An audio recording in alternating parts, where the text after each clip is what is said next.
Hey, architecture firm owners and emerging leaders. Get ready for unparalleled insight into the development of a world-class architecture firm and a worldwide organization driving the digital transformation of the design and construction industry. With Build Smart, the podcast that's changing how our profession operates.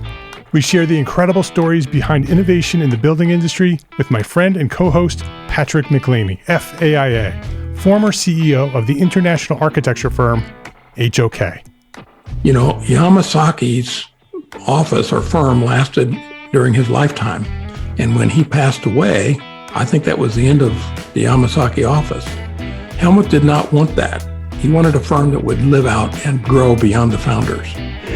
In Season 1, discover the untold stories behind HOK's meteoric rise, from 150 employees in St. Louis to a powerhouse with over 1,900 staff members and 27 offices worldwide. You know, they weren't as polite as the Kojima people. That was just boom. And anytime you have a creditor, whether it's Kojima or the bank, that wants their money, unless you can raise money someplace else, you are out of business. Bankrupt. And hold on tight for Season 2, where Patrick takes us on a new adventure as chairman of Building Smart International, shaping the future of digital transformation in the design, construction, and operation of built assets. Ian Howell, Ken Harold, and I, Ken was my technical representative from HOK. The three of us took a tour of Europe of 5 cities in 5 days. Very busy time. Simply follow the link in the show notes to subscribe to Build Smart now and uncover lessons that will transform you and your architecture firm.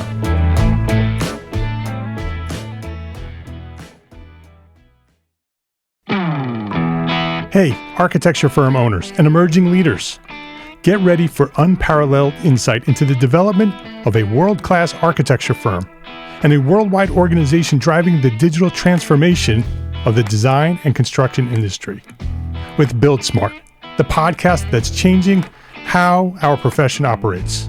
We share the incredible stories behind innovation in the building industry with my friend and co-host, Patrick McLeamy, FAIA, former CEO of the international architecture firm, HOK. You know, Yamasaki's office or firm lasted during his lifetime. And when he passed away, I think that was the end of the Yamasaki office. Helmut did not want that. He wanted a firm that would live out and grow beyond the founders. In Season 1, discover the untold stories behind HOK's meteoric rise, from 150 employees in St. Louis to a powerhouse with over 1,900 staff members and 27 offices worldwide.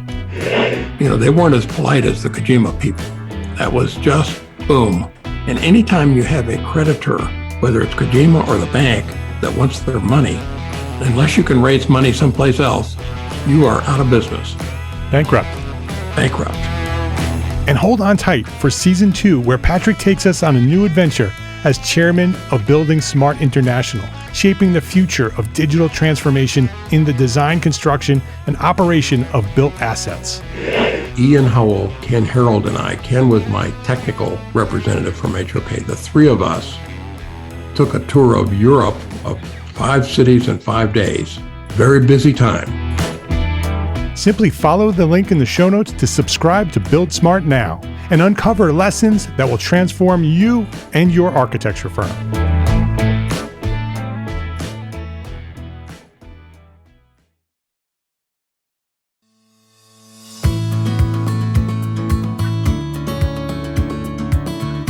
My name is Mark R. LePage, and you are listening to Montclair Architects podcast, where each week I speak with inspiring, passionate people who share their knowledge and expertise, all to help you build a better business as a small firm entrepreneur architect.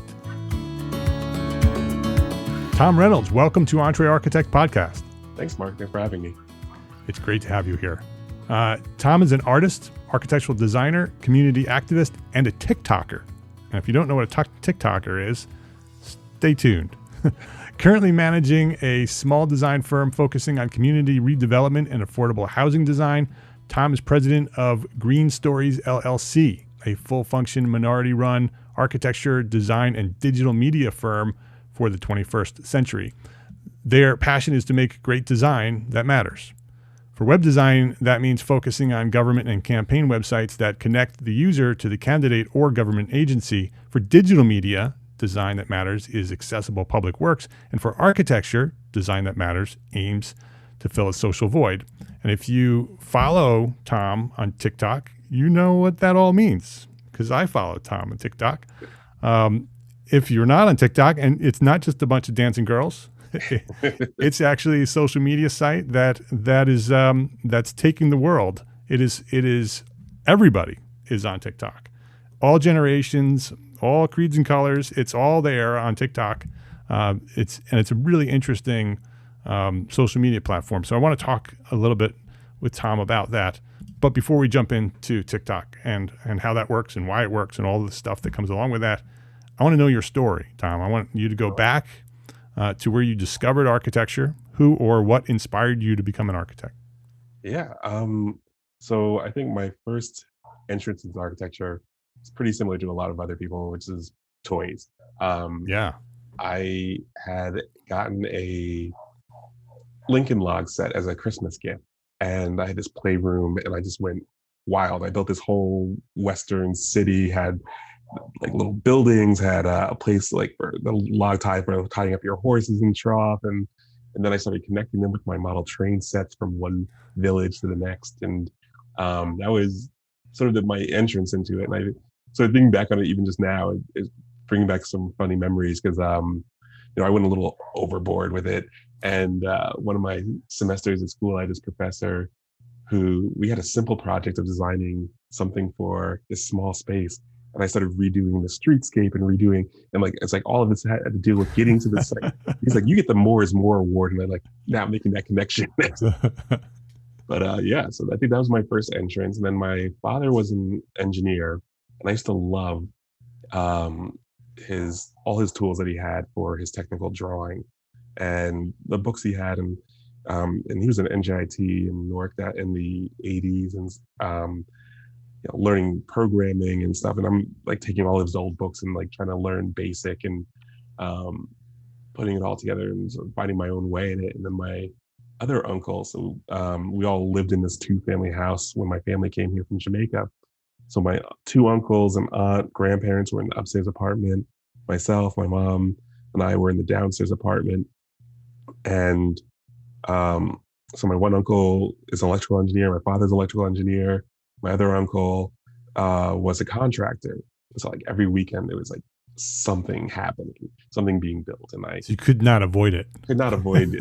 Like combining the architecture and the building and the engineering. And it's like, then I came out of the black sheep in the architecture world.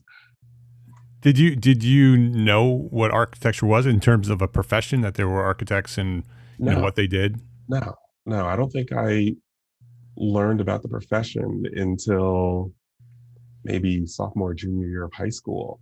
And I was doing the NAACP's ACSO program, which is this, let's see if I can get the acronym right, Afro-Academic, Cultural, Technological, and Scientific Olympics. Very good.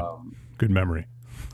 Yeah. And I was competing in music composition and poetry. And the woman who was running the program was like, you have an interest in drawing, you have an interest in building, why don't you try competing in architecture? And I was like, well, I don't know what this. She's like, oh, well, here's this, and I'll connect you with this Black architect I know. And so after a couple of months of working on a train station with him, I competed and won the silver medal at the state competition. And that was like, oh, wait, I kind of know some of this stuff, and there's a way to use it and put it into work.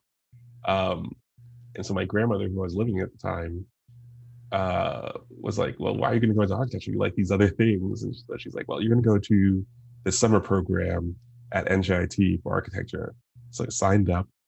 And apparently I was the only person who signed up because they canceled it. We already paid for it. So I did computer science that summer. But I was sort of, at this point, sort of hard-headed and determined. I'm like, no, I'm going to do architecture now. So when I was looking at colleges, I was looking for places that had something in the computer world, something in architecture, and something in music. And NJIT had a new digital music major, and they had the computer programming, which I liked, and they had architecture. was like, okay, well, I'll start in architecture and let's see what happens. First semester, loved it. And there's just like no turning back from there. That was just it. And so you did architecture and computers at NJIT? I did architecture and actually had originally a minor in physics. But then, yeah, the art program's just pretty heavy. So I dropped that and just kept with architecture and sort of found ways to combine the things I like about computers, programming, trying to find ways to let use 3D modeling and setting up parameters and let the program sort of put things together and see what comes out of it. And since then, I've always been interested in how do you combine technology and architecture in some interesting ways. So using the drone to create point clouds and LiDAR scans off the iPad and meshing them together, and still do some of the stuff where I'll set up sort of these gravity parameters in like 3D Max and shoot pilots at them and let them see where they go and see how the program organizes by some parameter I set up. Yeah, so I find all that stuff interesting. And then also now there's like using generative design to come up with like layouts and stuff in interesting ways. It's a crazy time. And yet at the end of the day, it's like you still have to sit down with this information, this sort of knowledge of the field and construction, and this computer generated something and come out with a building or something out of that. And that just fascinates me. Yeah. Yeah. It's amazing what we're living in an amazing time, right? With the technology that we have and what we can do and the way we can connect. It's fascinating to me too. I love, and I never got into the design side of it, but I love the technology of the communication. Yeah. Right? And the tools that we have to be better at what we do. Yeah. I recognize that we're living in a time that is moving really quickly and evolving very quickly. And the way we communicate and we talk is changing rapidly. And those things fascinate me. But I wanted to just connect the dot. So you come out of NJIT, graduate from NJIT, Yep. And now you're on your own. So what happened in between there? Did you go work for some firms between there? Yeah. After my freshman year at NJIT, I shot out a bulk email to every firm on the New Jersey AA list. I'm like, hey, looking for a job. Who's got one? What year was that? 2003. And I got an email back from this guy who's like, Tom Reynolds, Troop 12 Montclair. That was his Boy Scout. Yep. And he's like, come on in. I got a spot for you. Ended up being my old patrol leader's father. And we worked out of his attic for a couple of years before doing interior tenant fit outs for a large real estate development company and commercial real estate development company, until about 4 years in when we moved into their office and handled everything for North Jersey, Southern New York, and the eastern part of Pennsylvania. So I was there for 9 years. And it was interesting because interior tenant fit out was not exciting. I'll start there. It wasn't exciting. And very repetitive, right? Yeah. Same thing over and over again. Outlets, lights, wall doors, outlet light. Yep. But there's a level of specificity and there's a level of sort of knowing the building code really well so that when, a large food company wants to get an office with a test kitchen, it's like, okay, I need to understand the fire separations, the air hand. And my boss, he was on that. That was his specialty. And then being able to fit, 10,000 square foot of program into a 5,000 square foot space. I learned a lot from that, which really became useful sort of going out on my own and sort of knowing I want to focus on affordable housing and focus on things of revitalizing neighborhoods. Like, okay, first we're dealing with smaller sites, smaller budgets. And it's like, I got to fit all these wishes and dreams into a smaller package. Yeah. And that job prepared me for that. So when did you go out on your own? I went out on my own May 14th, 2013. So quite a long time. Yeah. And did you start working on community development and multifamily housing right away, or did you sort of evolve into that? I started, so I had a neighbor who was a trustee at his church. And my first project was designing a handicap entrance to that church for him. And sort of then taking that to dealing with all the accessibility issues of this church, which connected me to another church, which connected me to a nonprofit that handled, that was a land trust for affordable housing, which connected me to a developer that does affordable housing, and doing a lot of rehabs in Newark, New Jersey, East Star, and Jervington, the sort of forgotten suburbs of New York. And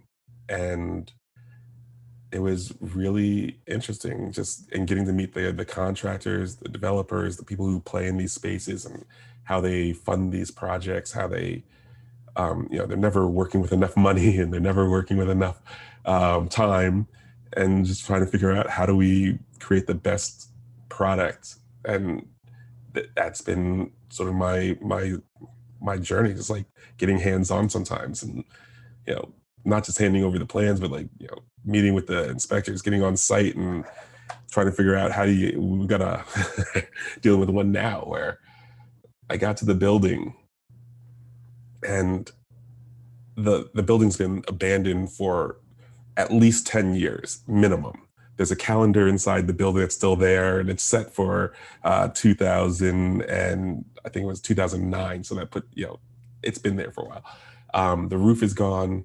The exterior, this guy bought it from the city as a long-term abandoned building, and he was kind of excited. We opened the door for the first time, and while I'm walking up, I'm like, something doesn't look right about the side of this building. It's like that, and I thought it was leaning on the house next to it. And then he opens the door. Everything, all the floors, the only thing that's standing is the staircase. Everything is gone inside. The house is literally bowing and leaning the two buildings next to it. Did they think that they were going to renovate it and use it? They thought they were going to renovate it and sort of get it as is. And we tried something at first where we did a bunch of like these cables across the building, and like had a bunch of guys just slowly winching the thing back into place. But because it'd been open for so long, some of them started pulling out of the rotted sills, and it's like, all right, we got to take this thing down. We can't even try to salvage it at this point. Yeah. But just trying to come up with creative solutions for some of these things, and it's been fun. Yeah, it sounds like very much a very interesting work that you do, and I've been following your work. I've been following what you've been doing, and I've been following that project because you've been documenting that project on TikTok. Yep. When did you start doing TikTok? My first introduction to TikTok was my wife's 16-year-old, well, now 16, he was probably 14 or 13 at the time, cousin who, funny, actually, there he is right there. There he is. A little, he was doing a dance during one of the summer birthday party things, and I was like, "That's the Macarena." He didn't call it the Macarena, but right. It was the Macarena. I knew that dance. It was part of my childhood. And he's like, "Oh, you know this?" I'm like, "Yeah, I do." He's like, "Do it with me. We'll do it on TikTok together." I said, "TikTok? What's that?" He starts showing me TikTok and the app, and it's like him and his friends, and they're, like you said, they're all dancing. That's all they're doing. Right. And I joined so that I could see his videos and also see the one that we did together. And then TikTok is interesting because, Instagram, Facebook, you're connecting with people that you know. Like, you have to know the person in some way, shape, or form. Right. LinkedIn, you get that second level, like start suggesting maybe one step away. But TikTok's algorithm is almost fully about introducing you to people and things you would have never seen before, and just saying, "Oh, do you like that? Oh, you don't like that? Okay, how about this?" And so it started pushing me towards lawyers, doctors, and other professionals. Then it was like, "Hey, by the way, here's this guy, architect Russell out of Tennessee, and check out his stuff." And I was like, "Oh, wait, architecture, somebody's doing that? That's cool." And I'm watching his videos, and they're like, they're simple to me, and like the information he's giving is such, relatively, I won't say basic, but it's stuff that we take for granted that we know. We take it for granted that we know how big a door is, or how, what the height of a window should be from the floor, or stuff like that. And I was like, "Oh, wait, I could do this too."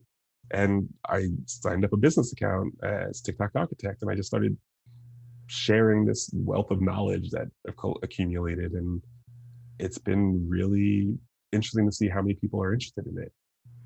Yeah, it's amazing to watch you grow, because I've been following you, I don't know, probably for a few months. And I discovered you there. I know that you're a member of Montclair Architect community and you're active there, but I discovered you on TikTok and then realized that you were a member of the community. And so I've been following you and a bunch of other people who are doing it. And I have an Montclair Architect account that someone else is running for me. And I have a personal account, but I haven't done anything. I have not done anything on TikTok, but I look at it every day because I am entertained by it. I'm informed by it. It's very interesting, and I check your feed out every day, and I really like what you're doing. I like that you are telling the story of architecture, telling your story specifically, so people can follow you, what you're doing. You can teach them. You can provide lessons. Sometimes those are funny. Sometimes they're pretty deep. All right, and so you're teaching the world about your point of view, about your life, of all aspects of your life. And you're making a difference because of that, because you can see that your followers are growing, and so other people are listening and following your story, and so you're building this platform that you can share what you do and a lot of what you do is really important, and so by being able to share that knowledge, there are people out there who are learning things about architecture, learning things about being a Black architect, learning things about how buildings stand up and fall down. So that technology, we're talking about technology, without that technology, right, without those social media tools, specifically TikTok, where TikTok's algorithm invites people to see things that they actually didn't reach out to look for. It's just sending you information that you're interested in. And if you show the algorithm that you're interested, it'll show you more of that. And so if you're interested in architecture, it'll show you a bunch of different architecture, and then maybe it'll go to art, and maybe it'll move to buildings, and it'll and as long as you keep interacting with it, it will customize the things you see. And so it's really interesting. Let's take a break to thank our sponsors for their support of this episode. As architecture demand increases toward pre-pandemic levels and beyond, how are you and your architecture firm keeping up? ARCAT is here to help. ARCAT.com offers several free tools to help architecture and design firms like yours get work done faster. Use ARCAT's powerful search engine to find the right products for your projects, and download BIM, CAD, and specifications right there on the same page without needing to pay or register. It's free. ARCAT.com also offers product videos, catalogs, green reports, product certification information, outline and short form specification generation, and so much more. Visit ARCAT.com today. ARCAT.com is your one-stop solution to help increase your productivity and get more projects done faster. That's ARCAT.com. ARCAT.com. FreshBooks makes it simple to send invoices, post your expenses automatically, track your time for your whole team by project, and get organized with financial reports, communication, and notifications. My favorite feature in FreshBooks is the automated invoice reminders. I think sending invoices and getting paid is one of the biggest barriers to our success as entrepreneur architects. Who has the time? But if we don't send out the invoices, we don't get paid, right? FreshBooks makes it easy to send out your invoices and get paid fast, online, with a click of a button. And when your client doesn't pay you on time, FreshBooks will send them a friendly email reminder through a simple system that you control. Sign up for a free 30-day unrestricted trial and get ready for the simplest way to be more productive, organized, and most importantly, get paid faster. Go to EntreArchitect.com/FreshBooks and enter EntreArchitect in the How Did You Hear About Us section. That's EntreArchitect.com/FreshBooks. Please visit our platform sponsors today and thank them for supporting you, the Entre Architect community. I understand how you did it and why you did it. How do you do it, right? Because you have a lot going on, and you post every day. So how do you actually integrate it into what you do? I think what's important to me with TikTok is trying to be as authentic as possible. So very often, actually I have two accounts. So I got my personal one, which I do a whole lot of very well edited dad joke content, stuff with my daughter. I follow that too, but I don't follow it as close as your TikTok architect. And it's interesting because that one doesn't do too well. But the architecture one where I won't say no effort, but much less effort, because I just grab my phone. I'm just okay, I'm here, I'm doing this. This is happening right now. These are the issues. These are the solutions we came up with. That seems to be doing really well. And so I've got to constantly remind myself, it's more of it's almost like you're working on a construction project, and to make sure that your liability is covered, you're just doing all the documentation, you're filling out the paperwork. This is sort of my version of that. It's just live documenting. So even today, I went down to Newark City Hall because I was trying to deal with a permit issue. I was I actually know a fair amount about this building, the style, and the history. I'm going to do just a video on that. And so just walking in, I'm okay, this is a Beaux-Arts building, 1902. It's got these beautiful stained glass roofs, and let's back up and you can see the gold dome. And even more fun, it's been in 3 Batman movies. Yeah. Yeah. I love that. I love that you make those connections, right? That you're teaching about architecture, but then you bring in, popular culture as well to tie it all together. Yeah. So it's just for me, it's just regurgitating what I know. Because we walk around and we see things and we know something about it anyway, and probably more than we'll call them the average person.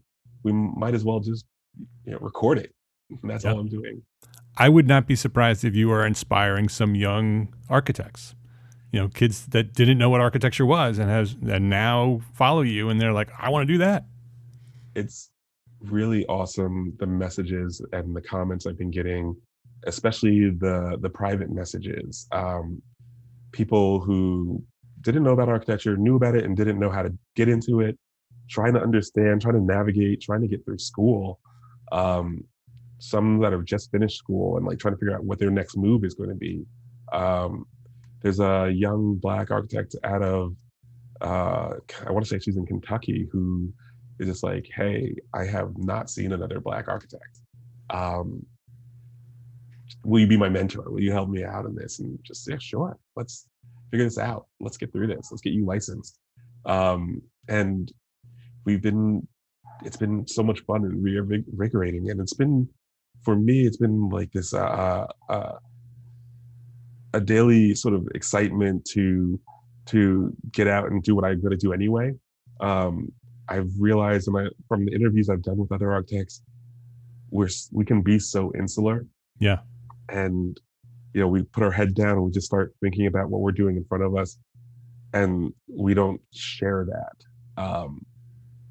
And there's a whole generation of people in the field or wanting to get in the field who are looking for someone to share what they were doing. And we're just so used to just grabbing the plans, redlining them, especially the solos. I mean, we're probably the worst. You could drive down the road and pass 10 of one person's building and not know it. And all the issues that come into making it happen, from start to finish, from zoning or initial design, dealing with the client. And we all have great stories that come with that. And I think being able to share that with people, especially those interested in becoming architects, is important. So, and some of them are funny, some are painful, some are, I've had stories where I'm going to deal with a drawing issue, and the building inspector looks at me, he's just and he makes assumptions about who I am. And I'm trying to tell him, no, I'm the guy who did these. I'm the architect who made these. And he's oh, you're the architect. I didn't. It was not the contractor. I'm here in a suit and tie. I made an appointment. I spoke to you on the phone. And yet you still have these preconceived notions. Then I've got other ones where I've got funny stories. I mean, some of them, one of my favorites, a little sexist, but it's this husband and wife who are building a house for themselves. And they're immigrants. And so the husband meets with me alone. we come up with a plan. I send it to him. We sit down. He's like, "Oh, I love this. I love this." But before we say yes, I got to bring it back to my wife. And he comes back. He's like, Mr. Thomas, my wife, she likes the plans, but she wants to make a couple changes. And I'm like, why don't we all sit down together? He's like, no, I know what she wants. I know. We're going back and forth I think we went back and forth for 3 months of it. I'm like, just all of us, let's sit down and go through this together. And those sort of stick with me. And I wish somebody could have told me more about what the experience of actually practicing was like before getting in. So I probably would have left the job I was at earlier. Yeah. I think it's so important for us to be telling our stories as architects. For all of us, right? For me to be able to tell my story, for you to be able to tell your story, so others can hear those stories. So some can relate to us and maybe be inspired. Some can learn from experiences that you or I may have that others didn't know, right? Or didn't recognize or ignored. Yeah. And now we're shedding light on them. Social media and technology is doing that. You see the rapid change because of the tools that we have and the ways that we can communicate and shed a light on things that have been hidden in the darkness for a long time. And so it's fascinating to see what these tools can do. And when you think TikTok, right? You think TikTok, how is TikTok going to change the world, or how is TikTok going to improve the profession? But it is, right? It literally is changing things by the way you and others, what you and others are doing. Yeah. I love, so recently Javier Fuentes, he just left his job yesterday to start his own practice, and he documented his process in deciding he wanted to leave and go on his own. He's documenting that leaving, going from a mid-sized firm to solo, and I'm really excited to see where that next step is going to be. I think it's inspiring to me because sometimes I look at it, I'm like, oh yeah, I was there, and I'll reach out to them and be like, hey, make sure you do this or watch out for and it's I don't know, it's just like it's exciting. It's just so exciting, and having a place where I don't even have to leave my bed to engage with people who are in the same world I'm in or interested in it. Having fun conversations, tagging people in videos, sharing them, learning some exciting things. So I'm having a conversation with someone right now where we're discussing Georgian revival versus colonial revival, and are they different? And then pulling out my old history of architecture books to see if there is a difference. Do you do any other social media as focused as you do TikTok? Maybe Instagram. I find a lot of other social media to be difficult for me to stay focused on. I know I have ADHD. I've been diagnosed and I've been working with that. Instagram is one because it could be very visual. Mm-hmm. TikTok is just so easy for me because it's just quick 60-second video at most. YouTube was a little harder for me to make work. There's a lot of, I guess you would call it, additional advertising you have to sort of put in, marketing yourself to find that audience. Facebook, I know Facebook owns a lot of it owns Instagram, their WhatsApp, but I find it really hard to make work for me and the way I process the internet. I've got my circle of friends and I'm really just sharing to them. And the big joke that especially my really close friends have is that I need more architect friends, and TikTok's been able to do that. Yeah, it's interesting the communities that are built on TikTok, because I follow a lot.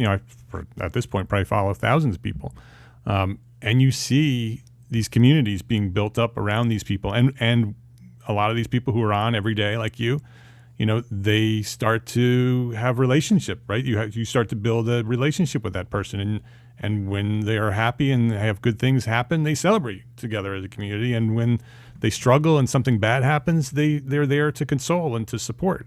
And you see that happening, and those are real, true relationships that are being built.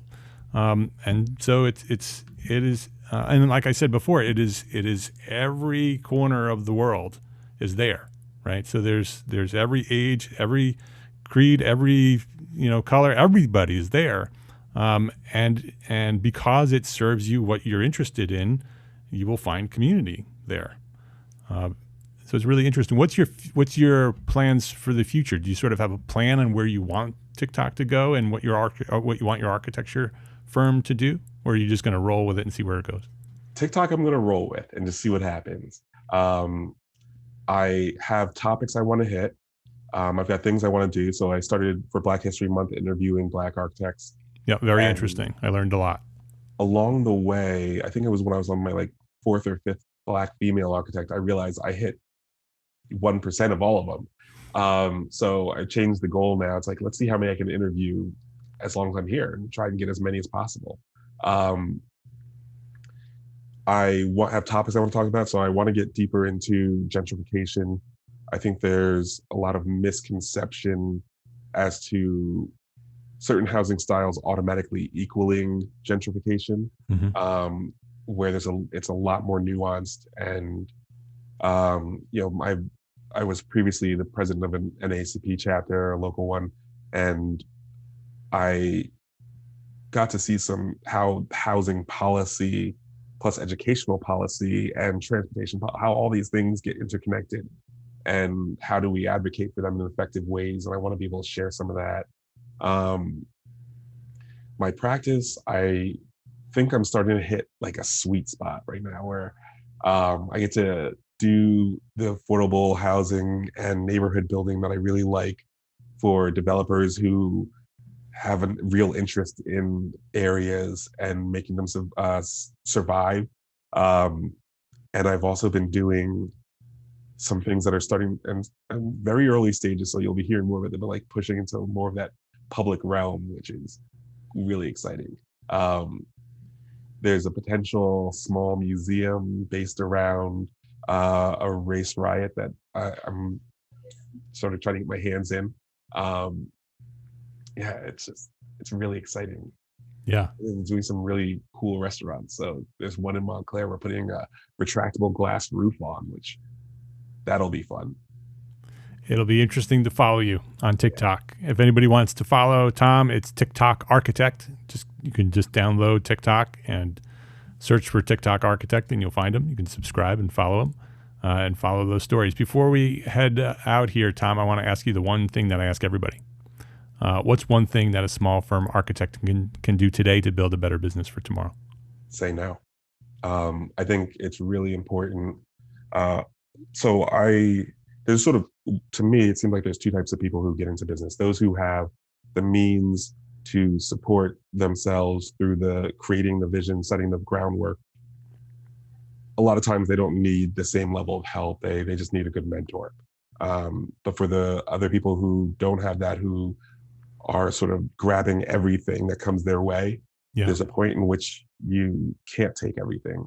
You took on 10 decks for pennies that, and it got you through the last few months, but then somebody's going to come along and offer you that $1 million house, and you're going to say, I can't do decks anymore. So being able to say no, being able to sort of catch on to some of those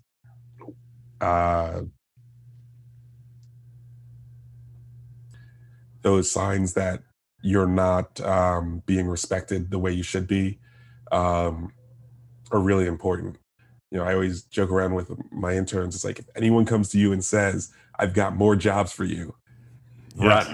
That's right. So, learning to say no is really important. And I think especially those that are at that cusp, when they find themselves saying no to projects that they, in their gut, feel is wrong, it'll work out where something better shows up. 100% agree with you. Yeah, it's exactly how we started our firm. And big things that actually there were situations where it wasn't about us saying no, it was about others saying no. And we thought the world was going to end because we lost that big job. And then right around the corner was another big job that filled that gap that we could not have taken if we had gotten the other job. And so it all works out the way it should work. It's that's wisdom right there that you're talking about right there. Tom Reynolds is his name. Green Stories is the firm. GreenStoriesLLC.com is the website. TikTok Architect on TikTok. Go check it out. Go sign up for TikTok. Just be warned, you will become addicted to it. It is highly addictive. But it's really, if you're looking at the good stuff, you're going to get more good stuff. If you look at the bad stuff, you're going to get more of the bad stuff. That's the way the algorithm works. If you're getting a whole lot of girls dancing, it's because you're watching a whole bunch of girls dancing. so just be warned. TikTok is powerful, and it is definitely worth looking at. There are a lot of people my age, 51, I'm now, that are in the closet about TikTok. They're watching TikTok every day, but nobody's talking about it. Go subscribe. It's a great tool, and I encourage you to go use it like Tom's using it. Go share your stories, however you want to share your stories. TikTok is a great way to do that. Like Tom said, take it with you, push the button, record what you're doing, share it to the world. Tom, this has been a great conversation. I appreciate you for coming on and sharing your knowledge. Thank you. If you liked this episode of Entre Architect Podcast, please share a rating, write a review, and share a link to this episode with a friend. That's how Entre Architect Podcast will grow to serve thousands more architects just like you. Thanks to our sponsors, FreshBooks and ARCAT, for their support of this episode. Links to our sponsors and all the resources we discussed today are available at the show notes for this episode, found at entrearchitect.com/podcast. Entre Architect is a member of the Gable Media Podcast Network. Gable Media is curated thought leadership for an audience dedicated to building a better world. Listen and subscribe to all the shows at gablemedia.com. That's GABL media.com. And check out Entre Architect Academy membership.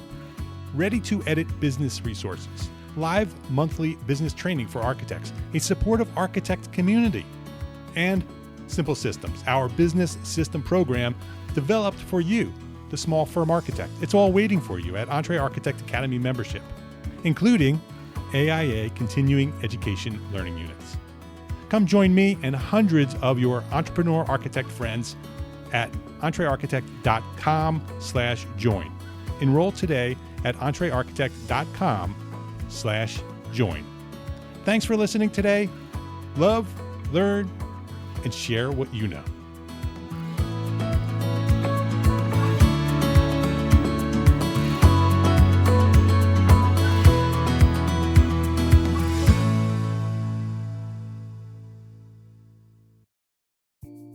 Imagine earning continuing education credits while doing exactly what you're doing right now.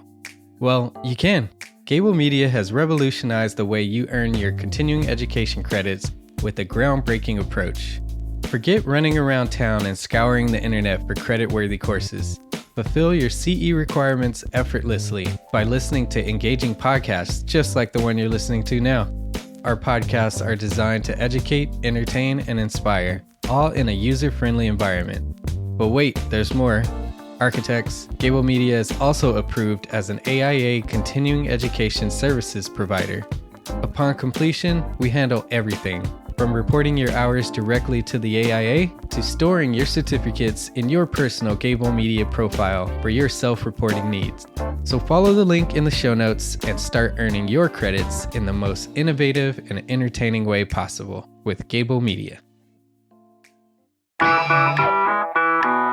Attention architects and creative minds, get ready to supercharge your brand with Build Your Brand, the podcast that's unlocking the secrets of branding success for creatives. Hey there, it's Mark Arlepage, founder of Entre Architect, and I'm inviting you to join my friend, architect marketing expert Jeff Eccles at Build Your Brand podcast, where he explores the captivating stories of the world's top brands and transforms their lessons into powerful moves for small firm architects and creatives like you. In Season 1, Jeff shares the thrilling tale of Southwest Airlines, where he dissects their journey to the summit and distills it into strategies tailor-made for you. It's important to keep in mind that companies like Southwest compete in the real world, just like you. and face real-world challenges, just like you. You might be surprised at how similar those challenges are to the struggles that you grapple with on a day-to-day basis. Don't miss out on your blueprint for success. Subscribe, tune in, and let's build your brand together. You may have noticed that the very best brands in the world are also known for having somewhat unique corporate cultures. That's often the glue that holds everything together when they encounter those rough spots. We don't do it because it inconveniences the passengers to whom we are primarily dedicated, the short haul, frequent flyer. Follow the link in the show notes to subscribe to Build Your Brand today. Remember, no matter the size, the journey's the same. Your brand's journey to the top starts here.